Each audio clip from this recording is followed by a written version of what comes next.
2 Tawarik 4. Lalu ia membuat mezbah tembaga yang 20 hasta panjangnya dan 20 hasta lebarnya dan 10 hasta tingginya. Kemudian dibuatnyalah laut tuangan yang 10 hasta dari tepi ke tepi, bundar keliling, 5 hasta tingginya, dan yang dapat dililit berkeliling oleh tali yang 30 hasta panjangnya. Di sebelah bawah tepinya ada gambar lembu-lembu yang mengelilinginya sama sekali, 10 dalam sehasta, merangkum laut itu berkeliling. Lembu itu 2 jajar, dituang setuangan dengan bejana itu.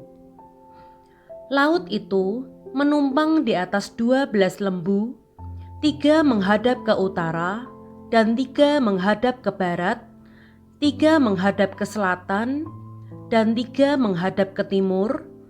Laut itu menumpang di atasnya, sedang segala buntut lembu itu menuju ke dalam. Tebal laut itu setapak tangan, dan tepinya serupa tepi piala, seperti bunga bakung yang berkembang. Laut itu dapat memuat 3.000 bat air. Lagi pula dibuatnya 10 bejana pembasuhan dan ditaruhnya 5 pada sisi kanan dan 5 pada sisi kiri sebagai tempat pembasuhan.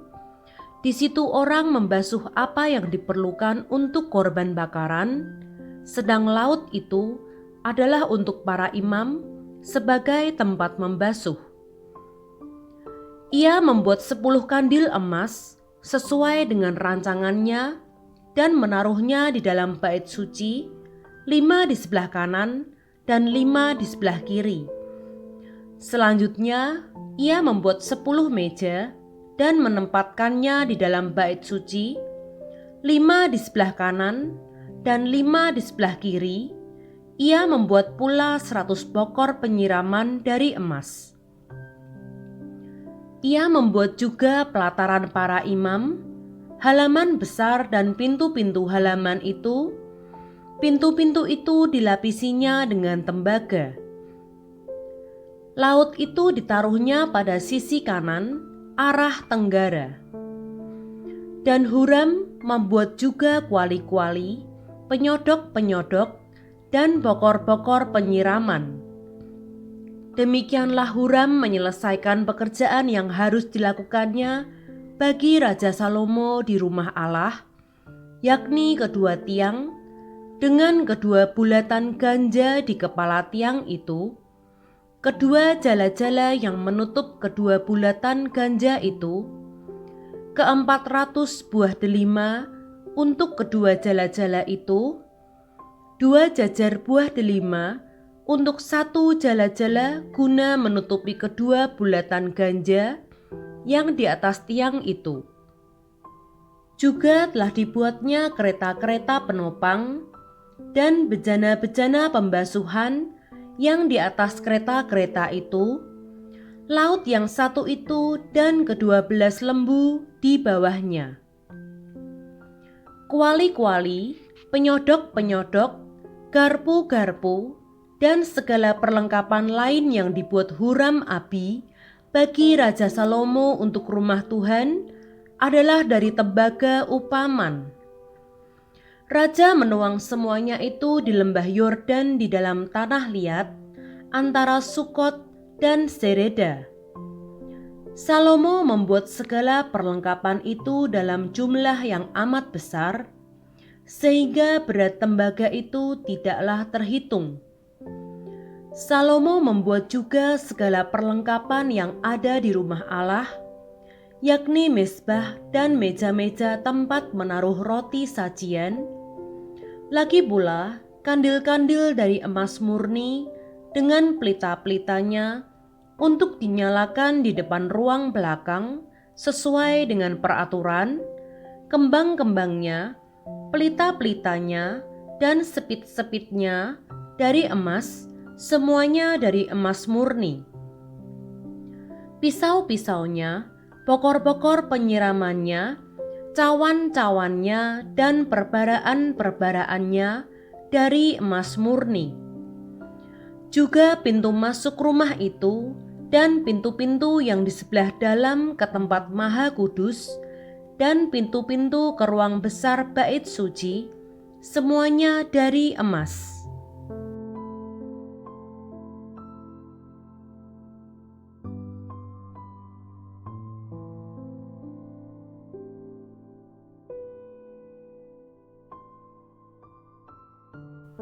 Dua Tawarik 5. Maka selesailah segala pekerjaan yang dilakukan Salomo untuk rumah Tuhan itu. Kemudian Salomo memasukkan barang-barang kudus Daud ayahnya dan menaruh perak, emas, dan barang-barang itu dalam perbendaharaan rumah Allah. Pentahbisan bait suci. Tabut perjanjian dipindahkan dan kemuliaan Tuhan memenuhi bait suci.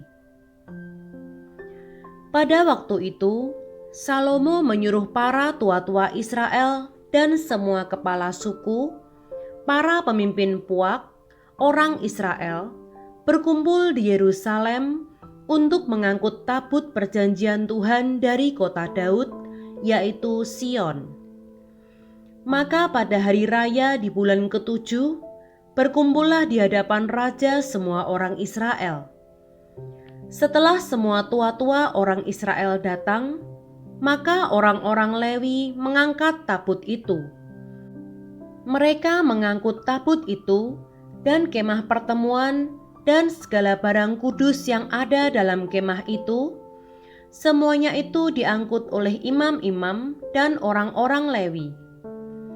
Tetapi Raja Salomo dan segenap umat Israel yang sudah berkumpul di hadapannya, berdiri di depan tabut itu dan mempersembahkan kambing domba dan lembu sapi yang tidak terhitung dan tidak terbilang banyaknya.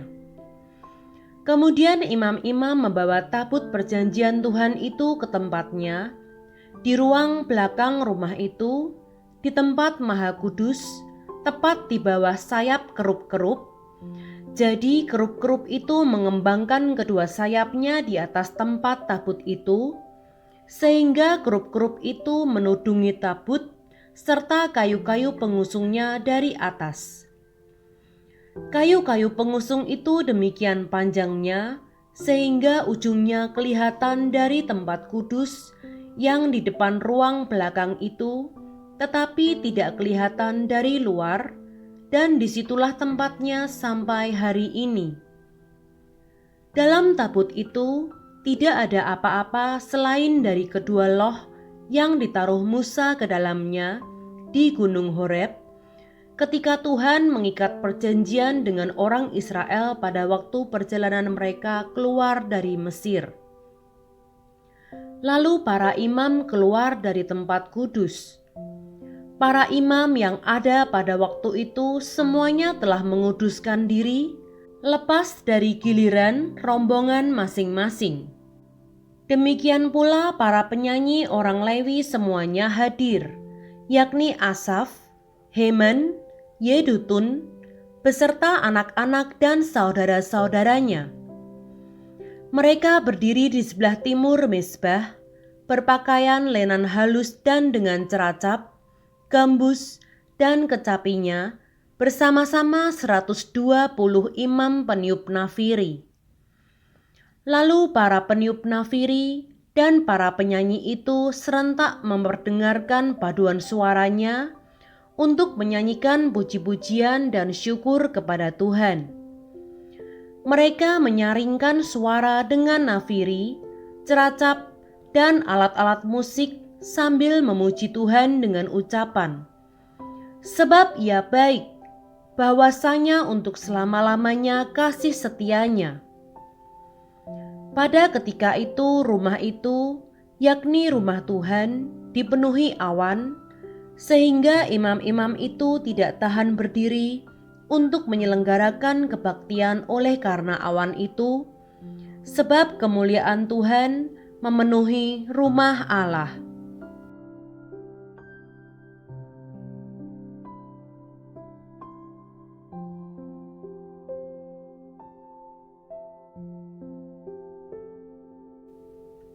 2 Tawarik 6. Pada waktu itu berkatalah Salomo, Tuhan telah memutuskan untuk diam dalam kekelaman. Sekarang aku telah mendirikan rumah kediaman bagimu, tempat engkau menetap untuk selama-lamanya. Tuhan menepati janjinya kepada Daud. Kemudian berpalinglah raja, lalu memberkati seluruh jemaah Israel, sedang segenap jemaah Israel berdiri. Ia berkata, "Terpujilah Tuhan, Allah orang Israel, yang telah menyelesaikan dengan tangannya apa yang difirmankannya dengan mulutnya kepada Daud ayahku demikian. Sejak aku membawa umatku keluar dari tanah Mesir, tidak ada kota yang kupilih di antara segala suku Israel untuk mendirikan rumah di sana sebagai tempat kediaman namaku. Dan tidak ada orang yang kupilih untuk menjadi raja atas umatku Israel. Tetapi kemudian aku memilih Yerusalem sebagai tempat kediaman namaku dan memilih Daud untuk berkuasa atas umatku Israel. Ketika Daud ayahku bermaksud mendirikan rumah untuk nama Tuhan Allah Israel, berfirmanlah Tuhan kepadanya, Engkau bermaksud mendirikan rumah untuk namaku, dan maksudmu itu memanglah baik. Hanya bukanlah engkau yang akan mendirikan rumah itu, melainkan anak kandungmu yang akan lahir kelak. Dialah yang akan mendirikan rumah itu untuk namaku. Jadi Tuhan telah menepati janji yang telah diucapkannya. Aku telah bangkit menggantikan Daud ayahku, dan telah duduk di atas tahta kerajaan Israel, seperti yang difirmankan Tuhan. Aku telah mendirikan rumah ini untuk nama Tuhan Allah Israel, dan telah menempatkan di sana tabut yang memuat perjanjian yang telah diikat Tuhan dengan orang Israel. Doa Salomo. Kemudian berdirilah ia di depan mezbah Tuhan, di hadapan segenap jemaah Israel, lalu menadahkan tangannya. Karena Salomo telah membuat sebuah mimbar tembaga yang panjangnya 5 hasta, lebarnya 5 hasta, dan tingginya 3 hasta, yang ditaruhnya di halaman. Ia berdiri di atasnya, lalu berlutut di hadapan segenap jemaah Israel, dan menadahkan tangannya ke langit, sambil berkata, Ya Tuhan Allah Israel, tidak ada Allah seperti Engkau di langit dan di bumi. Engkau yang memelihara perjanjian dan kasih setia kepada hamba-hambamu, yang dengan segenap hatinya hidup di hadapan-Mu. Engkau yang tetap berpegang pada janjimu terhadap hamba-Mu Daud ayahku, dan yang telah menggenapi dengan tangan-Mu apa yang Kau firmankan dengan mulut-Mu, seperti yang terjadi pada hari ini. Maka sekarang ya Tuhan Allah Israel, peliharalah apa yang Kau janjikan kepada hamba-Mu Daud ayahku dengan berkata, Keturunanmu takkan terputus di hadapanku, dan tetap akan duduk di atas tahta kerajaan Israel, asal anak-anakmu tetap hidup menurut hukumku sama seperti engkau hidup di hadapanku. Maka sekarang ya Tuhan Allah Israel, biarlah terbukti kebenaran firman-Mu yang telah Kau ucapkan kepada hamba-Mu Daud. Tetapi benarkah Allah hendak diam bersama dengan manusia di atas bumi? Sesungguhnya langit, bahkan langit yang mengatasi segala langit pun, tidaklah dapat memuat Engkau, terlebih lagi rumah yang kudirikan ini. Maka berpalinglah kepada doa dan permohonan hamba-Mu ini ya Tuhan Allahku. Dengarkanlah seruan dan doa yang hamba-Mu panjatkan di hadapan-Mu ini. Kiranya mata-Mu terbuka terhadap rumah ini siang dan malam, terhadap tempat yang kau katakan akan menjadi kediaman namamu, dengarkanlah doa yang hamba-Mu panjatkan di tempat ini. Dan dengarkanlah permohonan hamba-Mu dan umat-Mu Israel yang mereka panjatkan di tempat ini, bahwa Engkau juga yang mendengarnya dari tempat kediaman-Mu, dari sorga. Dan apabila Engkau mendengarnya, maka Engkau akan mengampuni. Jika seseorang telah berdosa kepada temannya, lalu diwajibkan mengangkat sumpah dengan mengutuk dirinya, dan ia datang bersumpah ke depan mezbah-Mu di dalam rumah ini, maka Engkau pun hendaklah mendengar dari sorga dan bertindak serta mengadili hamba-hamba-Mu, yakni membalas perbuatan orang bersalah dengan menanggungkannya kepada orang itu sendiri, tetapi membenarkan orang yang benar dengan membalaskan kepadanya sesuai dengan kebenarannya. Apabila umat-Mu Israel terpukul kalah oleh musuhnya karena mereka berdosa kepadamu, kemudian mereka berbalik dan mengakui nama-Mu, dan mereka berdoa dan memohon di hadapan-Mu di rumah ini, maka Engkau pun kiranya mendengar dari sorga dan mengampuni dosa umat-Mu Israel, dan mengembalikan mereka ke tanah yang telah Kau berikan kepada mereka dan nenek moyang mereka.